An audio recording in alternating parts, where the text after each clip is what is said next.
Amerika Davlatlik axborot idorasi e'lon qilgan Xitoy virusining manbasiga aloqador dokladda koronavirusining kelib chiqishini aniqlashda Xitoyning muhim rol o'ynaydiganligini ta'kidladi. Dokladda tahlilchilar Xitoyning kliniklik avrishkisi va eng burunqi kasalliklar to'g'risidagi sonliq ma'lumotlari bo'lmasa yakun chiqara olmaydi deyildi.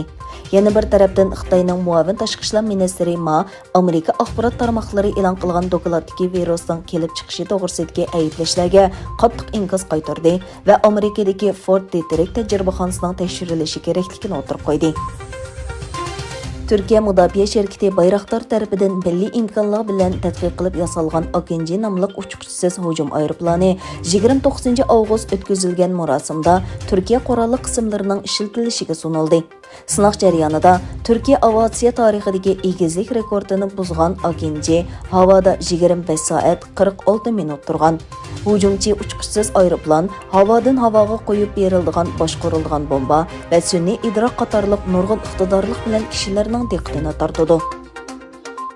Qirg'izistonda kechiktirilgan parlament saylovining 28 noyabr o'tkazilganligi e'lon qilindi. Prezident axborot ishxonasining bayonotida 11 aprel o'tkazilgan asosiy qonun referendumi natijasida prezidentning parlament saylovining vaqtini belgilash huquqining borligi eskartildi. Afg'onistonning poytaxti Kabuldagi Hamid Karzai xalqaro aerodromi atrofida shiddatli portlash yuz berdi. Afg'oniston soqchi doiralari aerodromning g'arbiy shimoliga etilgan raketa miyotda bir bolaning qazo qilganligini aytdi. Yana bir tarafdan 2 nafar Amerika amaldori Daesh qo'mondonlarining Amerika tarafidan etib tashlanganligini eskartdi. Taliban bayonotchisi bo'lsa, Amerika Kabul aerodromiga hujum qilmoqchi bo'lgan o'zini qo'shib portlatuvchining mashinasini nishonladi dedi. Xitoy Amerika dengiz armiyasining bir urush paraxoti va bir dengiz qirg'oqi muhofazat paraxotining Tayvan bo'g'ozidan o'tishini aybladi.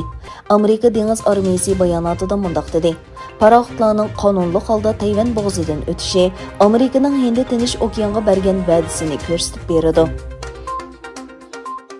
Taylandning poytaxti Bangkokga yig'ilgan faoliyatchilar bosh ministr Prayut Chan-ocha hukumatiga norozilik bildirish uchun mashinalari bilan uzun o'chirat hosil qildi.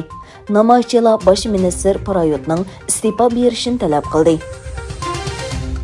土耳其国家女排在2021年欧锦赛最后16轮比赛中以3比1击败捷克队晋级8强。